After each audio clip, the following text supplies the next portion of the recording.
Fabulous. Yes, recording. Great. Yes, so Losing Louisiana is going to be held in the Ashé Powerhouse on the 13th, 14th, and 15th. Doors will open each night at 5:30. Prior to that, from 1 to 5, the Tulane Small Center is going to be opening their doors. They have a fabulous exhibition that is up right now, and it deals with efforts to rebuild the coastline. So, for example, it has a fabulous installation that was created by Paris Cyan that features her work with Coalition to Restore Coastal Louisiana. There's other work, I believe Glass Half Full is represented in there too. Show of hands, how many people know what Glass Half Full is? Yay! So a couple, that's great. I'm glad a couple people know. Yes. Glass Half Full is an organization. Yay, fabulous. For those who do not know, Glass Half Full is an organization that recycles glass. So one of our collaborators on Losing Louisiana, Rise, Resist, Restore is Recirculating Farms. Recirculating Farms is now a host site. Their bin is out. The Glass Half Full bin is out. So when you go drop off your compost items there, and they're open from 8 to 12 during the week. And Recirculating Farms is at, I think it's 1920 Jackson Avenue. It's right around the corner from Ashé. So if you drive by Ashé and you're going uptown and you turn on Jackson, they're literally right after you turn. They're on the left-hand side, and they are a functioning farm. The food that they grow is given to Top Box. There's also a couple of little plots out in front that are for the general public to just take whatever they want. They have some fabulous basil in those little plots. And they're also a composting center. So if you have vegetable scraps or eggshells and you want to compost them, you can just drop them off there in the compost bin. And they now have the purple bins or the Glass Half Full bins, and you can donate your glass. And Glass Half Full does two things.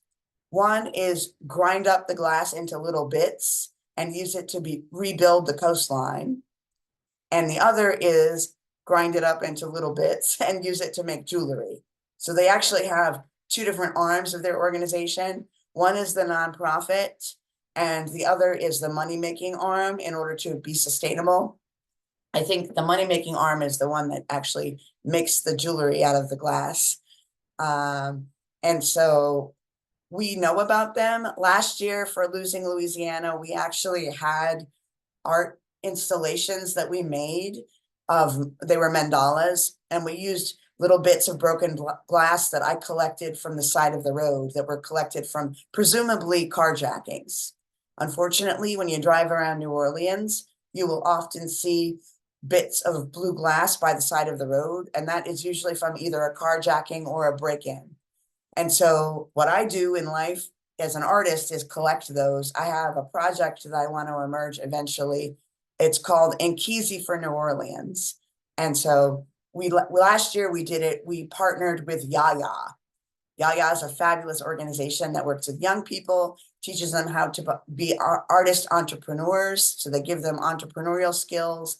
They help them develop their art skills as an artist and their business skills. And so all the little glass bits that were at Losing Louisiana last year were donated to Yaya after our programming was over, and they used it with the students. They have a glass blowing studio. Right now, November is their time for fundraising. So if you like Yaya and you want to support their work, look them up on Google them, YAYA, and you can find out about when their fundraiser is. They sell student work for the fundraiser, and their work is amazing. They have all kinds of stuff. Some of it's functional, some of it is decorative, all different art forms. They have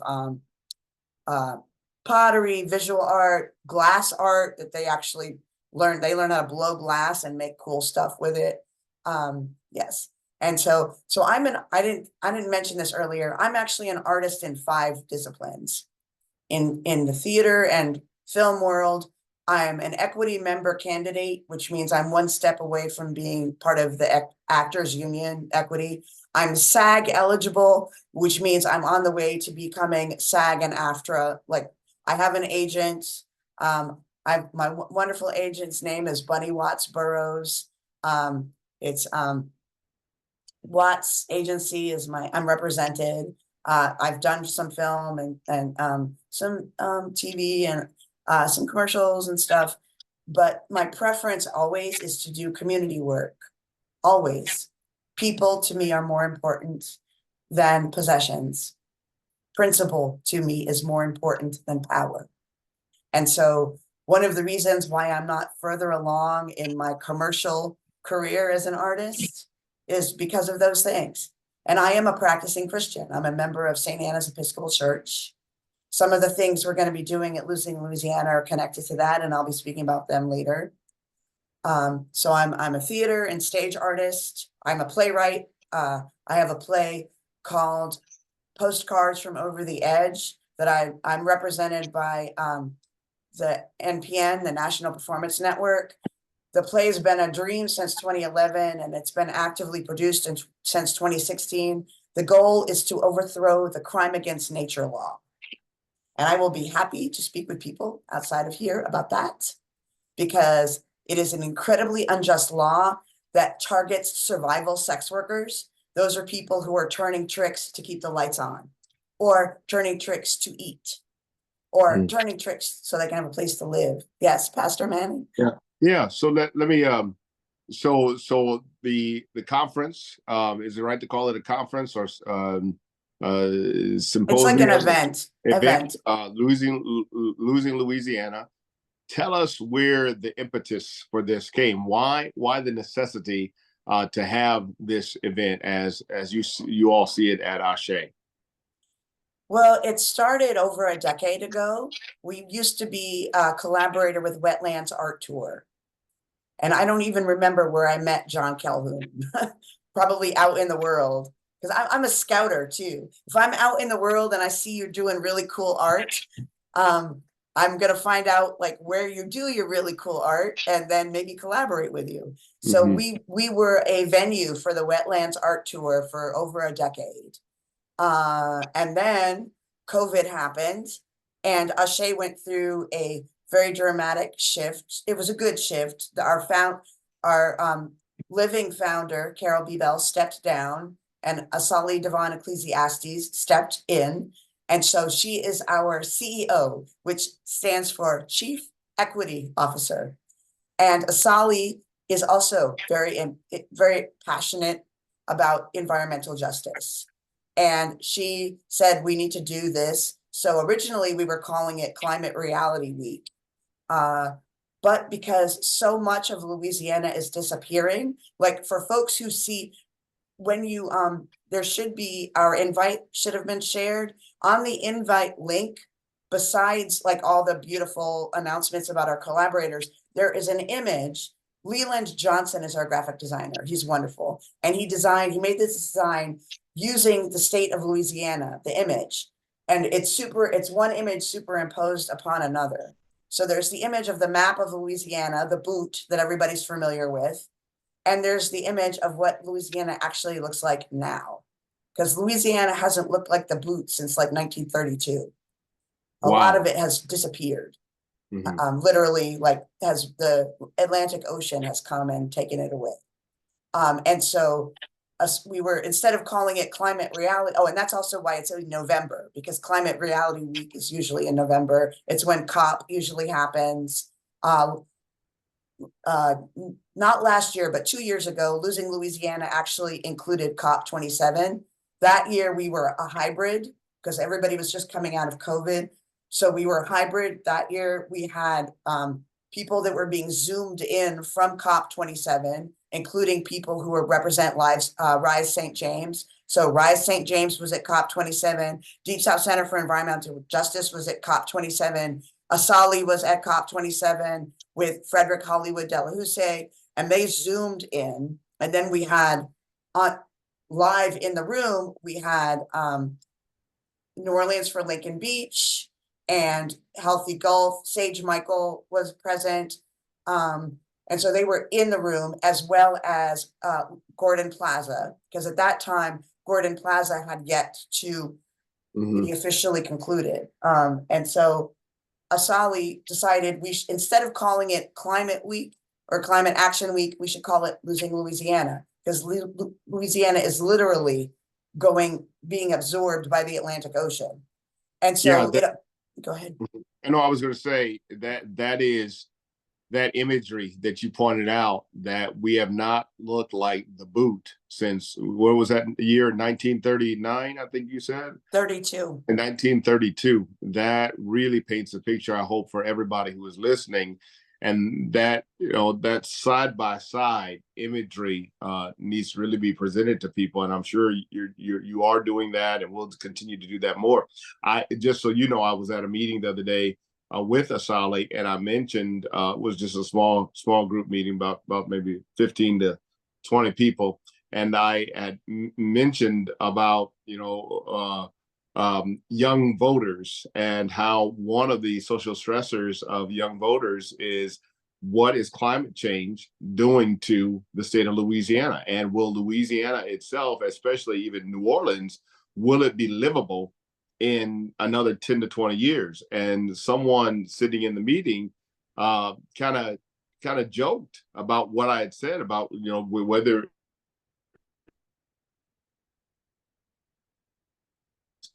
and they said, oh, wow, Pastor, you're saying 10 years. Does that mean I'm going to need to sell my house? And they said it, in a joking fashion. And Asali was kind of the only other person in the room that spoke up and said, no, Pastor's right. We really do need to talk about this. And that is a very, real possibility that we will not be able to reside here, but be climate refugees fleeing to somewhere else.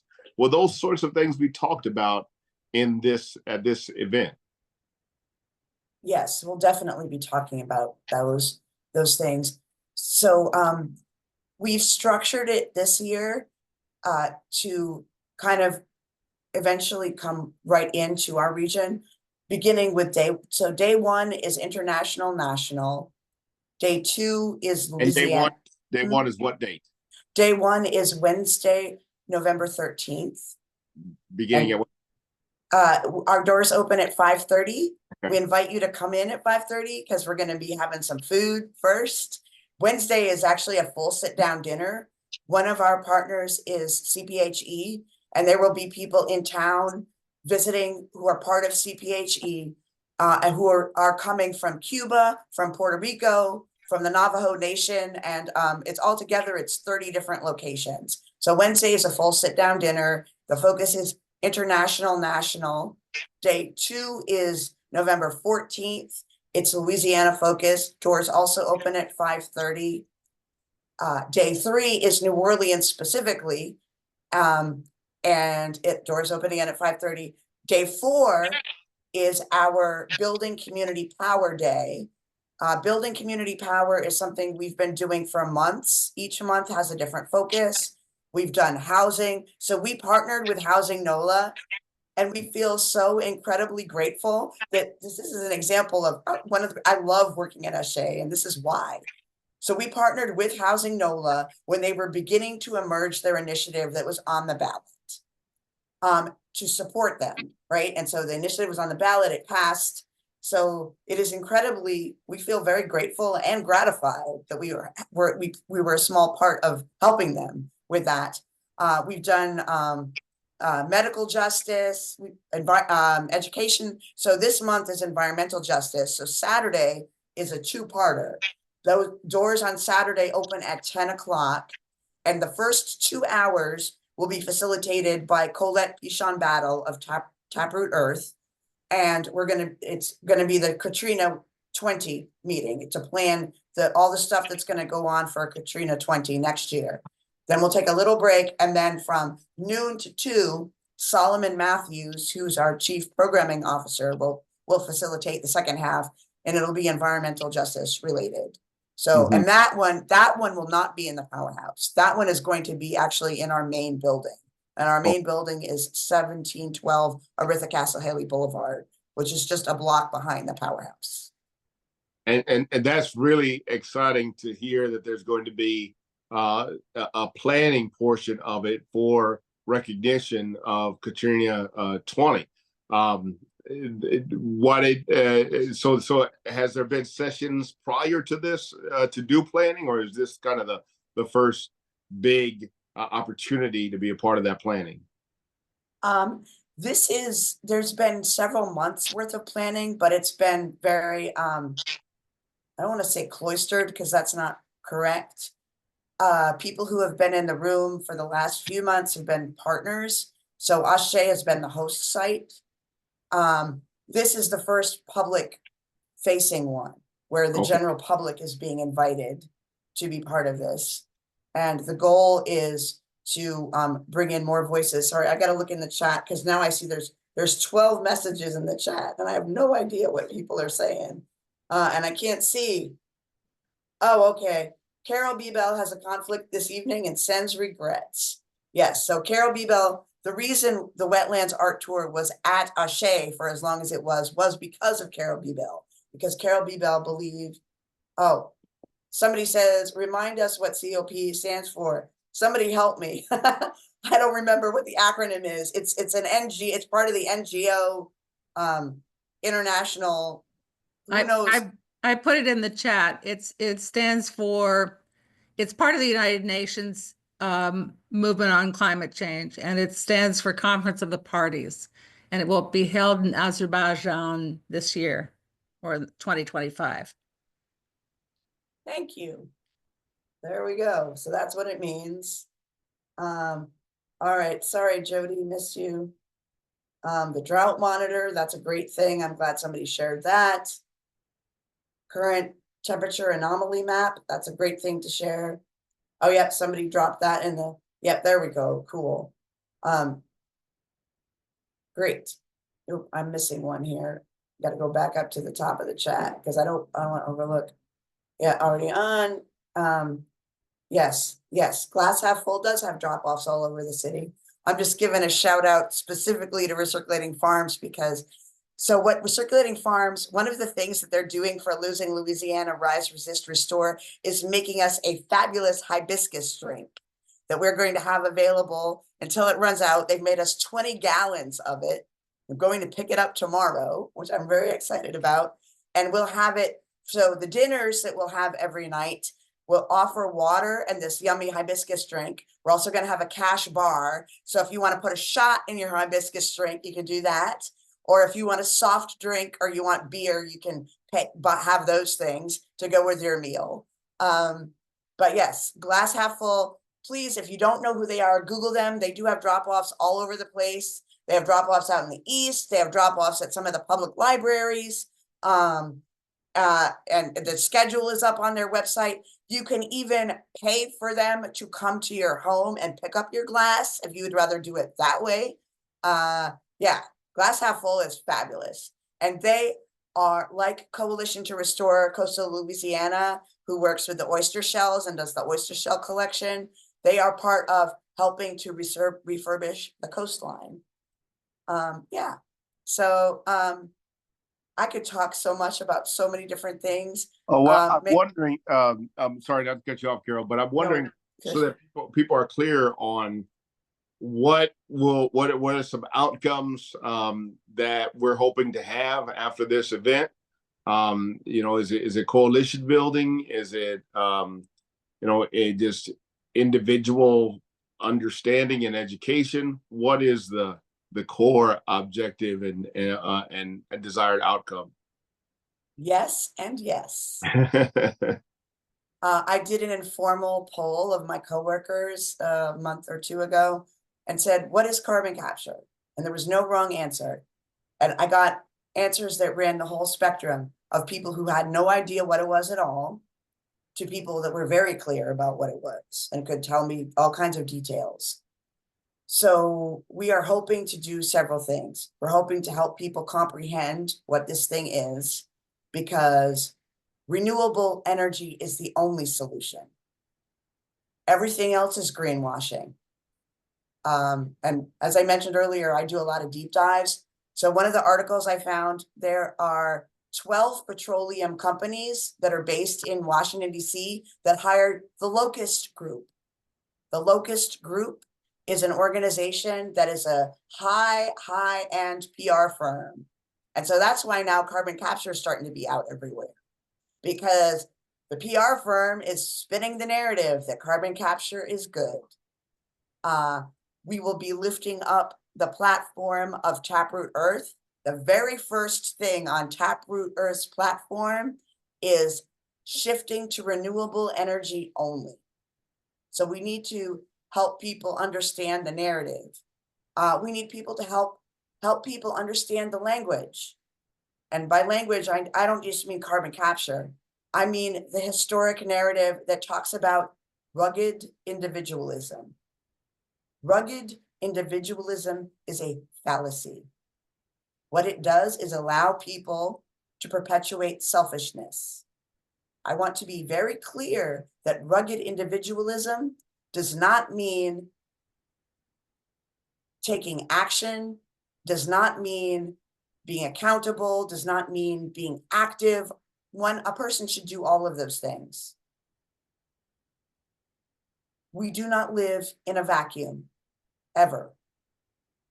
Our country was built on one group of people forcing several other groups of people to do all of the hard labor because they refused to acknowledge community.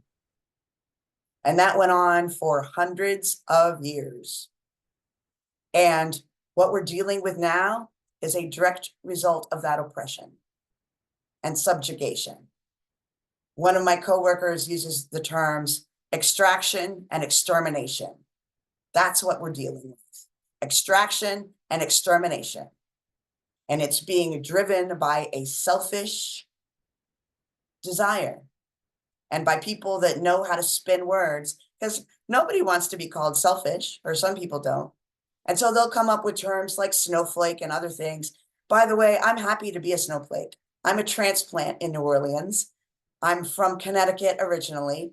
So I like to say that I'm a transplant. I'm like a heart, a lung, a liver, maybe a skin graft. I'm here to do good. And I'm a snowflake. Snowflakes don't come singly. They come in groups. And when they come, they usually don't just disappear. They stay for a while, sometimes weeks. And they work in a collective. And they do things like knock out power and knock over trees and sometimes crush houses. Because again, they're in groups. So I'm cool with being called a snowflake. I'm also got my t-shirt on here. I'm not going to be able to, you won't be able to see it, but I'm also okay with being called a bleeding heart liberal because I follow a bleeding heart liberal. That's Jesus. Jesus is often depicted with his heart wrapped up in thorns, bleeding. So bring it is all I got to say. Go ahead. Sorry. Yeah, no. Thank you. I appreciate your faith and your passion. We need more of that. And when it comes to, those those terms that people are not aware of, such as carbon capture, people need to not only know about those terms, they need to know where this is happening and why it is dangerous and why it is not suitable for the state of Louisiana to make living in Louisiana sustainable and safe for our future and for our children's future. And as we talked about that earlier, Karel, what folk hopefully will get out of this event on this upcoming weekend will be the understanding that carbon capture is not a model that has been done to scale so that it is proven. And what we talked about is that when we talk about losing Louisiana, we're talking about Louisiana being used as guinea pigs for the world to see if a system that we already know is flawed and can result in catastrophe at any time, we're being subjected to this experiment yet again. And so we have to hopefully, as people come together at Ashé, they'll be given more, or they will be compelled rather to jump in and find organizations that will help them advocate and stand on the front lines to protect Louisiana. Would you agree with that? Yes, and thank you. You reminded me of something you asked me a minute ago. So we're going to have actions there all 4 days. Breon Robinson is going to be one of our speakers. She's going to be speaking on two different days. She represents Healthy Gulf, and she actually, in her work, her focus is carbon capture. She works in Texas and in Louisiana. She's going to be bringing petitions in a variety of forms for people to sign, including like QR codes that people can just scan. So those actions will be available all 4 days. We're going to have a 3D model. So our goal has been for the last several years to do Losing Louisiana, not just in November, but do things throughout the year. And this year we've actually achieved the goal. In April, we screened a film that was done in partnership with Learning Tree Productions and the River Road African American Museum. And it focused on land that Black farmers lost, that was basically taken away, in some cases, just by eminent domain. And eminent domain means the federal government just says, I want your land and you're going to give it to me. Bye. And that happened, the National Department of Agriculture. So this was a deep dive. Like I've known about horrific atrocities since I was 7. And that's another conversation for another time. I'm happy to sidebar people. If you come to Losing Louisiana, I'll be happy to expand upon that. So I've known about, especially indigenous cultures, about travesty and tragedy. I didn't know anything about agriculture until April and this film. And I did a deep dive to help share information and was astounded. So our through line for all 4 days is plantation to petroleum to carbon capture, because it's all interwoven together. And part of the thing about plantation is that once the Civil War was over and Reconstruction was going on and beyond, Black farmers often had their land taken away from them. And the land that was taken was given to the petroleum companies to build the petrochemical sites on it. It's really like, it's horrific. Like I often when I do these things, so at Ashé, self-care is very important to us. And by that, I mean health. We have a whole program devoted to it. One of our presenters is going to be Fred Johnston. He's one of our community health workers. He's going to be doing an interactive art participatory project, because we want people to be caring for themselves during this, because you can't deep dive this. I know what I know for 2 reasons. One, because I'm a little corpuscle of Christ, that I get all this stuff, but I also do it in small doses, because the stuff is ghastly. It's like horrific. And you read about it and your mind and your heart, like sometimes I weep. I read the stuff and just weep because it's so awful, right? So that was April. Then in September, we hosted Forensic Architecture. Forensic Architecture is a collaborator in London that we've had for 2 years. Amani Jacqueline Brown is a native New Orleanian who now lives in London, and she works with Forensic Architecture, and they do amazing work. Please Google Forensic Architecture to learn more about them. Well, they just did a whole thing about the fire at Marathon Petroleum that happened in August of 2023. It's an expose, because it's all lies and cover up. So we will have an interactive 3D model that Amani Jacqueline Brown helped create. And that will be there for people to interact with. We're also going to have other information available. We may create some petitions. Got a lot of more work to do. We have to install the art exhibit. So Ashé has a program called Side by Side that has existed since after the levee failures. It's a way to help artists. It was originally a way to help artists get back on their feet. And now it is, we do exhibits. We have not done, our last exhibit was actually a Losing Louisiana exhibition that we did in 2020. And the physical exhibit was in person, like physical, but the artist talk was virtual. It was a Zoom stream that you can still see. If you go to our Facebook page and go back through our videos, you can watch it on there. If you go to our YouTube Ashé's YouTube page. You can go through our videos and watch a lot of the stuff. The very first Losing Louisiana in 2020 was completely virtual. And some of the partners, like fabulous Pastor Manning, who will be joining us to represent Together New Orleans on Friday for the New Orleans focus. He was one of our speakers along with Pat Bryant. And that year they were on there to talk about this very thing, justice and beyond. Yes, so we'll be doing those things. There will be actions. There will be direct actions. We're going to be plarning. Plarning means making yarn out of plastic bags, because plastic bags are made from petrochemicals. And plastic bags are now being used by St. Paul's Episcopal, St. Philip Episcopal, and St. Anna's Episcopal. We have a thing called the mat making ministry.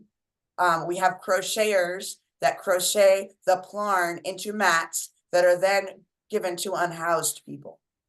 And they're fabulous because the mats are very durable. They also clean up very easily. They can clean up in the rain. Because they're made out of plastic, they don't attract things like rodents or roaches. And they're really easy to roll up and carry. So one of the community hands-on art projects will be, if you want to plarn, you can plarn. And after Losing Louisiana is over, all the plarn balls are going to go back to St. Anne's Episcopal so that the crocheters can make them into mats. So yes, there will be several direct action opportunity things happening throughout the 4 days. That's very exciting, Carol.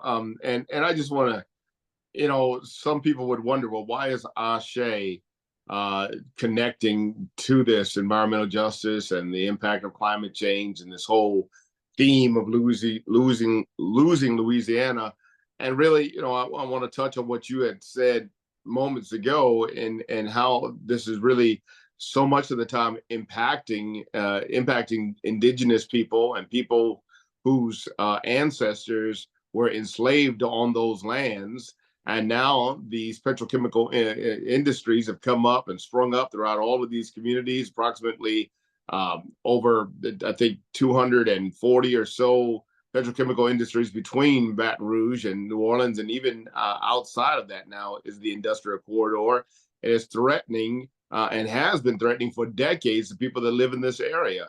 So that the industry is really rapidly trying to force them out, and really, quite honestly, sitting across the street waiting for the elderly people who are still residing in these areas to die off so they can buy up their land. And so I say that to say, losing Louisiana really just has a layered meaning to it. It's not just talking about wetlands. It's talking about the loss of our culture. It's talking about the loss of our identity, the loss of our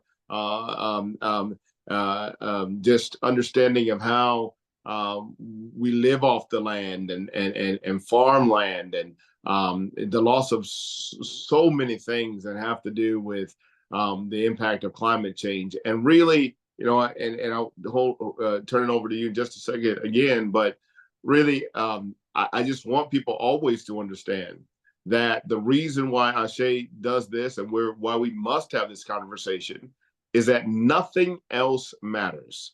If we don't tackle this issue, if we don't get a handle on this and come into agreement on this issue of how we do our part, each one doing what we can, even if it's just with plastic bags that we get from Walmart, and figuring out how to not put them into the earth or continue to use them so that the petrochemical industry stays in business, then nothing else matters. And so I am so glad that Ashé Cultural Center has made this a priority, because no other conversation matters. And this conversation is linked to every aspect of our society. And folks got to understand that, especially, and I'll conclude this, African-American people have so often seen this as a white issue, and it is not. It is an issue that affects Black people in our communities in ways that we have not even yet begin to understand. So sorry for that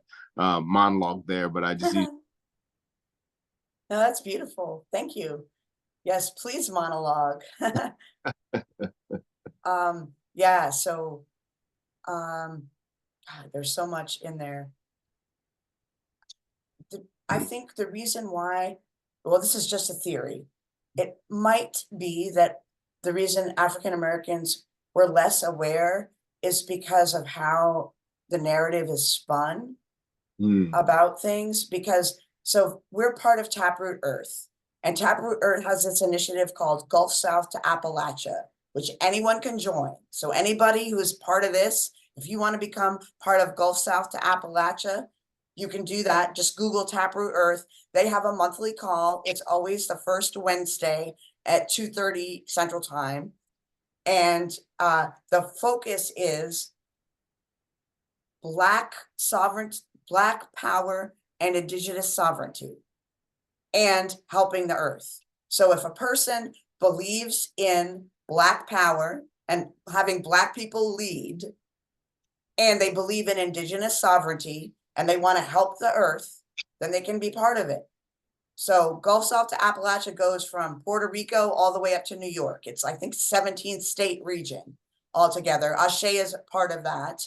I actually went to the Taproot has these meetings periodically where folks come together. So I actually got to go to Hazelhurst, Mississippi last year, and we were in cabins. We were bunking together in cabins, and I got to bunk with Logan Atkinson Burke from Alliance for Affordable Energy and a few other some really amazing folks. One of the people in my bunk was from Buras, now lives in New Orleans, but was from Buras, Louisiana. She's African American. Her family have an orchard in Buras.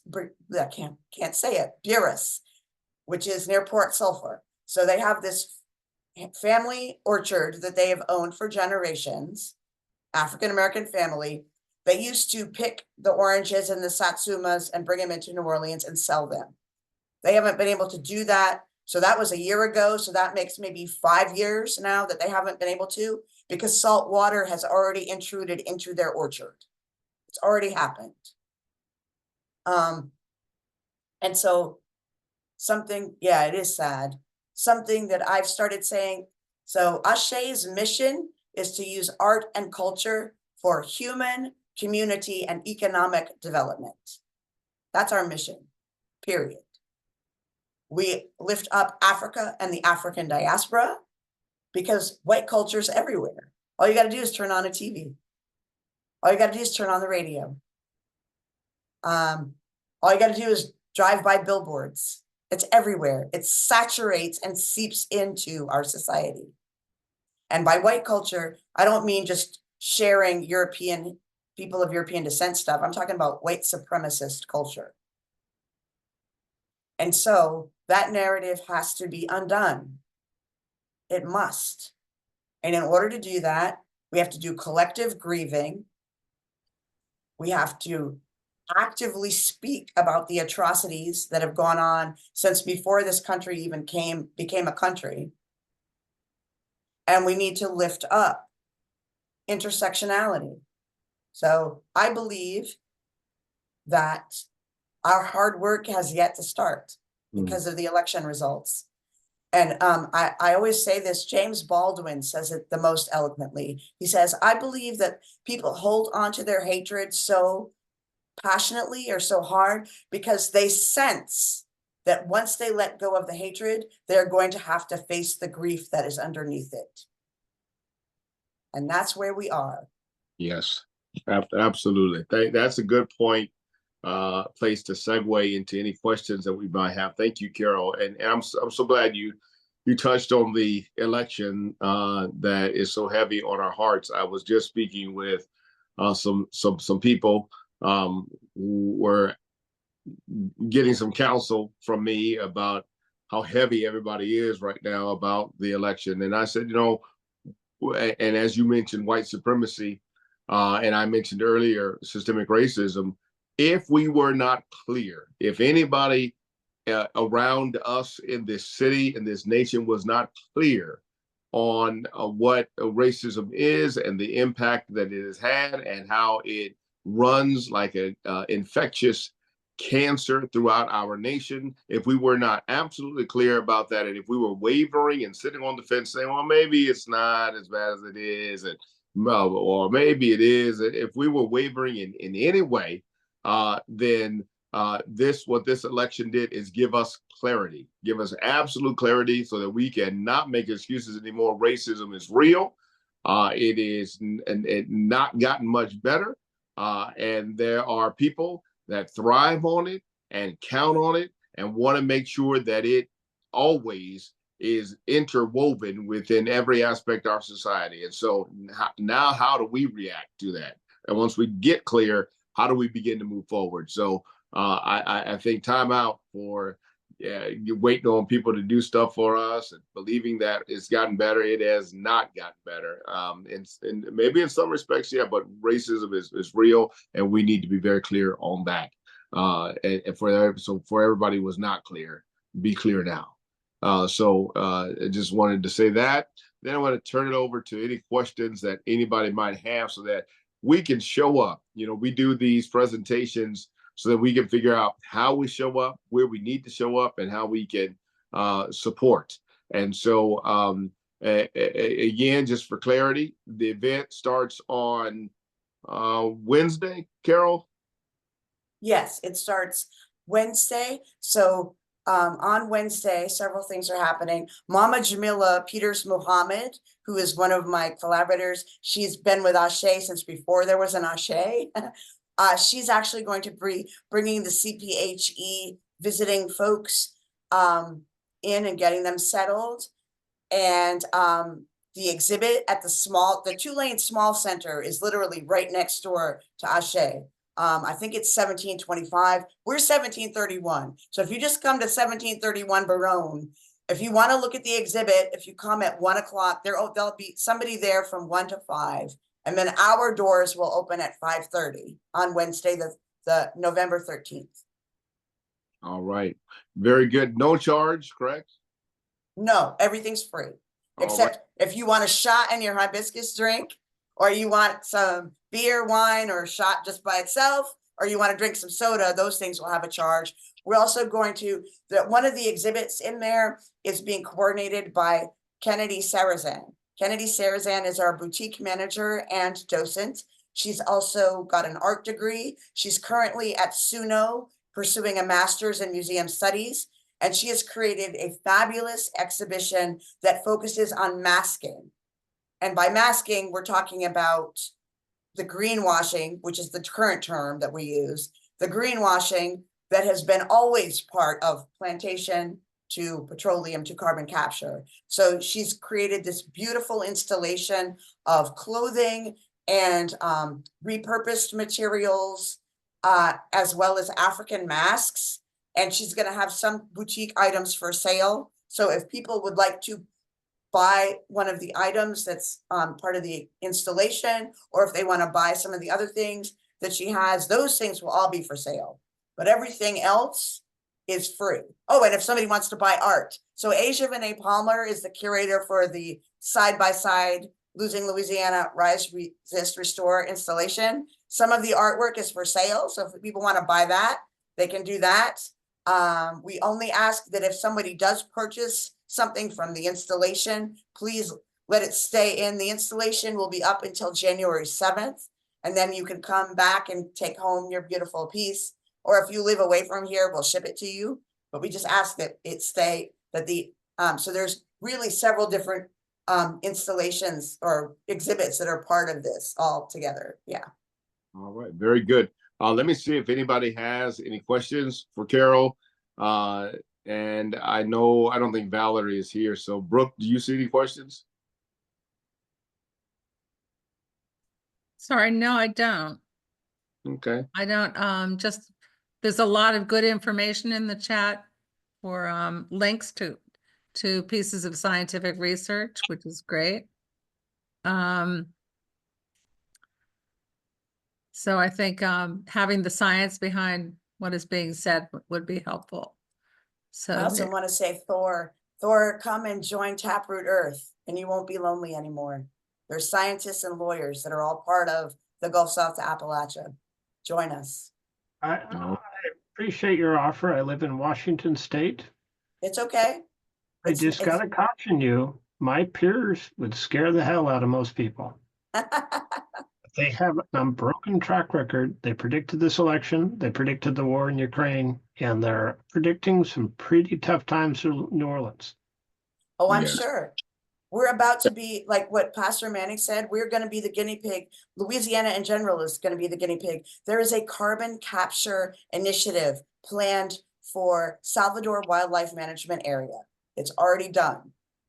There's a press release I shared with Pastor Manning. Pastor Manning, if you can share it out with the whole Justice and Beyond group, that would be great. All right. But it's green lighted. Salvador Wildlife Management Area is a refuge for the bald eagle. It is a bald eagle nesting site. Here in Louisiana, bald eagles nest in the winter. So that means it's about to be bald eagle nesting time. But it's green lighted. And the other thing that's about to happen in Louisiana is it has a bunch of acronyms connected to it. ELITE is one, FUEL is another. It's being driven by LSU. LSU is behind the driver's seat. It has funding from the National Science Foundation to the tune of 160 million. It has funding from Louisiana Economic Development for 65 million. So that's a total of $227 million. And the focus is to do carbon capture experiments across the state of Louisiana. And that's already in process. Pastor Manning has those links too, and he can share them out as well. We need all the help we can get.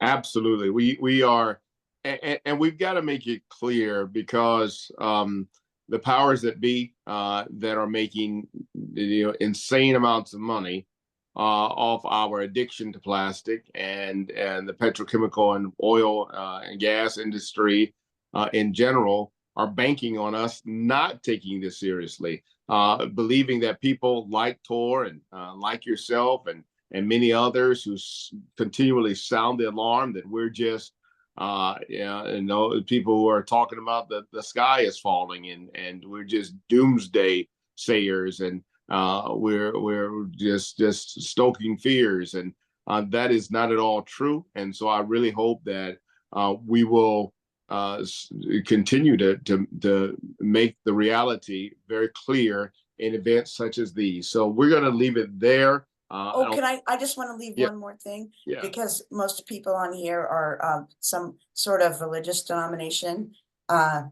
So as a Christian, I believe that Jesus raised Lazarus from the dead. As a Christian, I believe that Jesus was risen from the dead. I cannot explain those things. I don't know how they were done, but I know they happened. I also know that when the storm was happening on the sea, Peter got out of the boat and was actually walking on the water before he got scared. I can't explain how that happened either, but I believe it did. And so what I would say is, because we are little corpuscles of Christ, we just have to be open.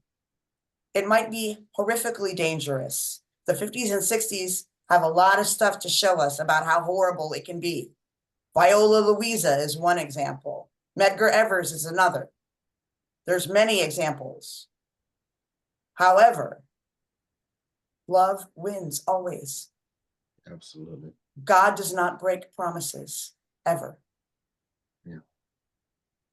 Thank you so much, Karel. Thank you so much for your passion and for your organization and for your invitation to all of us, and for you being here with us tonight, and for continuing to do the great work that you do, and you yourself representing Ashé and the great, wonderful work that Ashé does. We're excited about this event coming up, and I'm excited about being a part of it as well too. So thank you for joining us tonight and for giving us of your time and just sharing with us in this space. We're going to end with prayer, as is our usual custom at Justice and Beyond. It is my hope that you all will show up for this event and be a part of it and make your voices known, and let's organize together to take action. So let's just go before God now, believing that. Pastor, wait a minute. Did y'all make an announcement? Oh, Valerie, thank you. I didn't know you were here, Valerie. Good to see you. Yes, let's make it in the announcement. Yes, I have a nice.